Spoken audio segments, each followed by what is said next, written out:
मुझे हैरत होती है, अल्लाह अकबर, कैसे यार लोग अपने माँ बाप पर हाथ उठाते, सामने जवाब दे रहे।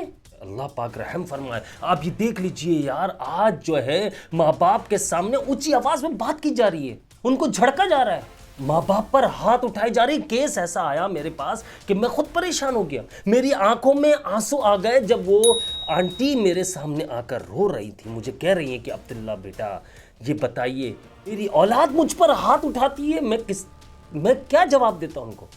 किस तरह से अपने माँ बाप को मार रही है, हाथ कैसे उठा लेते हैं, मेरी समझ से बाहर है। भूल गए एक नापाक, एक गंदे कतरे से इंसान वजूद में आया है, उसकी क्या हैसियत है ये याद रखना। मेरे बच्चों, मेरे दोस्तों, मेरे भाइयों, अगर माँ बाप राजी नहीं है तो अल्लाह रब्बुल इज्जत तुम्हारी नमाजें लपेट कर मुंह पर मार देगा, तुम्हारी इबादत लपेट कर मुंह पर मार देगा।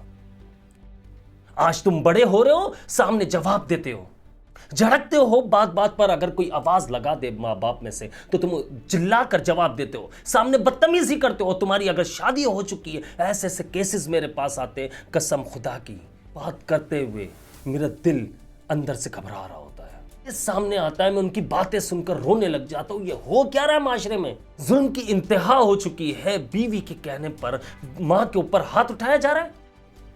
यार कुरान पाक में तो अल्लाह पाक फरमा रहा है कि माँ बाप गलत भी हो तो तुम उफ तक ना करना, सामने ना कहना कुछ भी।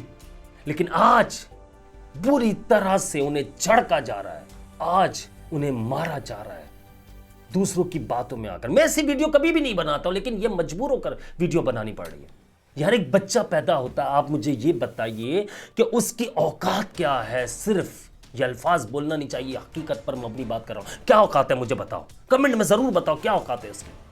अगर माँ बाप उससे उस वक्त नफरत करने लग जाए जब वो पैदा हुआ हो, जिस तरह से आज तुम्हारे माँ बाप बूढ़े हो चुके, तुम जवान हो, तुम अपने माँ बाप से नफरत कर रहे हो, तुम्हें बुरे लगने लग गए। सोचो जब तुम पैदा हुए, वो पैसे नहीं है उनके पास, वो खुद भूखे रहे, तुम्हें खिलाया।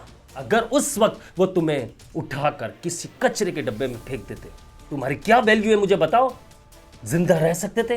ये छोड़ दो, जिंदगी मौत अल्लाह के हाथ में, बेशक अल्लाह के हाथ में है, मानता हूं मैं इस बात को, सब मानते इस बात को। लेकिन मैं आपको जो समझाना चाह रहा हूं उस बात को समझिए। क्या जिंदा रह पाते अगर वो कचरे के डब्बे में उठाकर फेंक देते? क्या सांस ले पाते?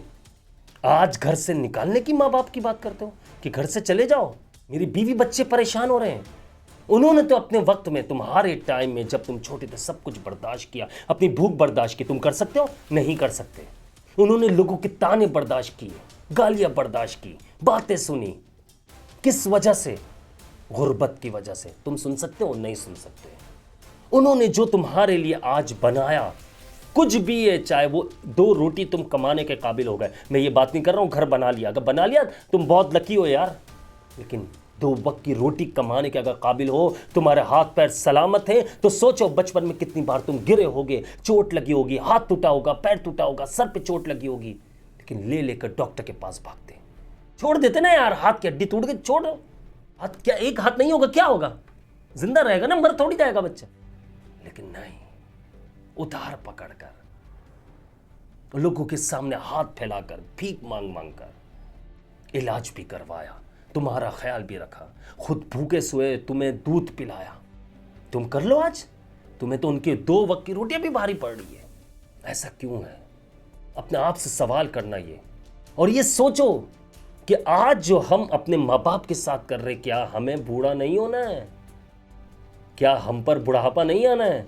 ये याद रखना, मौत इतनी आसानी से नहीं आती। ऐसे लोगों पर जो माँ बाप का दिल दुखाते, तड़पते रहते, रूह नहीं निकलती उनकी, तड़पते रहते, उन्हें तड़प मिलती है।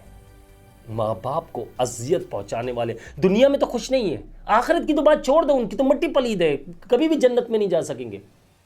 लेकिन दुनिया में भी खुशियां नहीं मिलती, बीमारियां भी घेरती हैं लेकिन मौत नहीं आती, परेशानियां भी आती हैं उनके ऊपर, मुसीबतें भी आएंगी, सर फटेगा दर्द के मारे, लेकिन सर की नसें नहीं फटेंगी, दिमाग की रगें नहीं फटेगी, मौत नहीं आएगी। क्यों?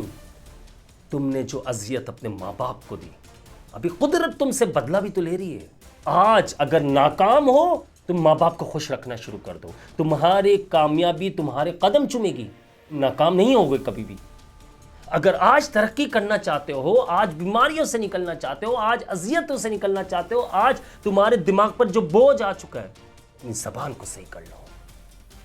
अपने माँ बाप के सामने बिक जाओ, गिर जाओ, पैर पकड़ पकड़ के माफी मांगो कि मुझसे गलती हुई है, मैं सामने जवाब देता हूं। सिर्फ इतना ही सोच लो यार, इतना ही सोच लो, मेरी औलाद अगर मेरे साथ करेगी तो क्या होगा। आज नोट करो ना, अपने बच्चों को नोट करो, किस तरह भागते हो तुम कि उन्हें अजियत नहीं देनी, उन्हें कुछ ना हो जाए।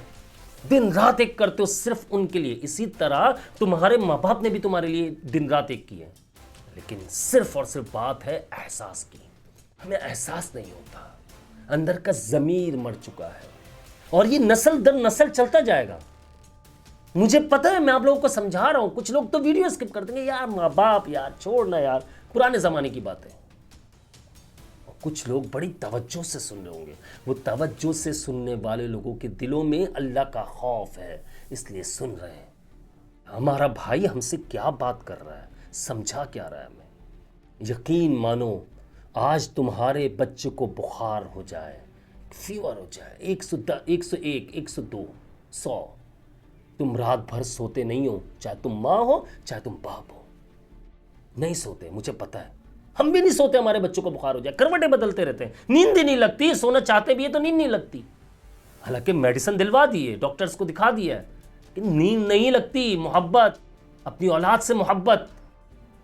तो क्या तुम्हारे माँ बाप ने इस तरह रातें काली नहीं की अपनी? वो नहीं जागे तुम्हारे लिए? कुछ तो हम लोगों को सोचना चाहिए इस बारे में, कुछ तो हल्की सी नदामत महसूस होनी चाहिए हमें कि यार जिस तरह आज हम अपनी औलाद के लिए तड़प रहे हैं कि इसे कोई तकलीफ ना पहुंच जाए, इस तरह क्या हमारे माँ बाप ने हमारे लिए तकलीफें नहीं उठाई होंगी? आई होंगी। सिर्फ एहसास, फिर वही अल्फाज, एहसास। और जब ये इंसान के अंदर एहसास पैदा होता है, यानी दिल में खौफ खुदा है, में खौफ खुदा है, तो समझ लो जिंदगी तो बनेगी, आखिरत भी बन जाएगी। लेकिन अगर तुम सोच रहे हो कि माँ बाप नाराज हैं, इससे क्या फर्क पड़ता है, मेरी बीवी तो मेरे साथ है, मैं बीमार होऊंगा वो खड़ी हो जाएंगी। हंसता हूं सिर्फ मैं इस बातों पर, ऐसी बातों पर सिर्फ हंसी आती है। बुरा मत मानिएगा, मैं किसी औरत को कुछ नहीं कह रहा, मैं सिर्फ समझाना चाह रहा हूं। माँ बाप दूसरे नहीं मिलते हैं, बड़ी वैल्यू है इनकी। जब इनकी आंखें बंद हो जाती है तो फिर बंदा बड़े लोगों से कह रहा होता है, यार बड़े खुश थे मेरे माँ बाप मुझसे, हालांकि दिल में उनके छुरियां चल रही होती है, उनका दिल उन्हें झंझोड़ रहा होता है कि क्या कह रहे हो तुमने तो अपने माँ बाप के साथ अच्छा सलूक ही नहीं किया, दुनिया से चले गए। आज ही मेरे माँ बाप बड़े खुश थे, मुझे ये दुआ दी थी, ये दुआ दी थी। अरे तुम जिंदगी भर भी परेशान करोगे, माँ बाप का दिल वो है जो तुम्हें हर वक्त दुआएं देगा, बद्दुआ नहीं देगा।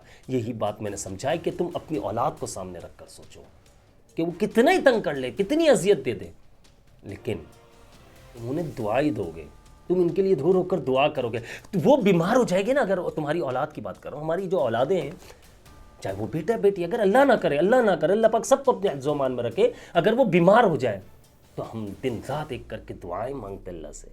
ज़्यादा तबीयत खराब होने लग जाए तो दिन रात एक कर देते, रोते रहते हैं। तो क्या तुम बचपन में कभी बीमार नहीं हुए? क्या रोए नहीं माँ बाप तुम्हारे लिए?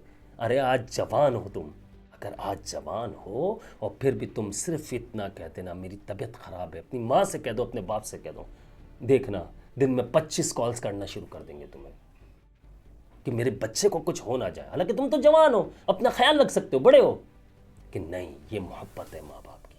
उम्मीद है आप लोगों को मेरी बात समझ आई होगी। ये बहुत ही खुसूसी वीडियो मैंने बनाई और किसी के कहने पर बनाई है, एक माँ के कहने पर, जिनके बेटों ने उन पर हाथ उठाया और दिल नादिम है, शर्मिंदा है कि हम कुछ नहीं कर सकते। मैं आप लोगों से हाथ जोड़कर रिक्वेस्ट कर रहा हूँ, अपने माँ बाप का ख्याल रखिए। ये अल्लाह की बहुत बड़ी नेमत है, ये हमारी पूरी दुनिया है। सिर्फ ये एक बार अपनी औलाद को देख कर ये सोच लीजिए कि हम अपनी औलाद से कितना प्यार करते हैं। इसी तरह हमारे माँ बाप भी हमसे बहुत प्यार करते हैं। आज जाकर माफ़ी मांगिए, अभी जाकर माफ़ी मांगिए, इससे पहले ऐसा ना हो, अल्लाह ना करे दुनिया से चले जाए और पूरी ज़िंदगी हम पछताते रहें, अपने आप को तसल्ली देते रहे कि हमें तो बहुत दुआएं देते थे वो, लेकिन हकीकत हम खुद जानते हैं। मुझे अपनी ख़ास दुआओं में याद रखिएगा। मैं हूँ आप सबका भाई अब्दुल्ला बिन हमीद। जिन्होंने चैनल को सब्सक्राइब नहीं किया, सब्सक्राइब कर लीजिएगा, बेल आइकन को प्रेस कर लीजिएगा। अस्सलामु अलैकुम व रहमतुल्लाहि व बरकातुहू।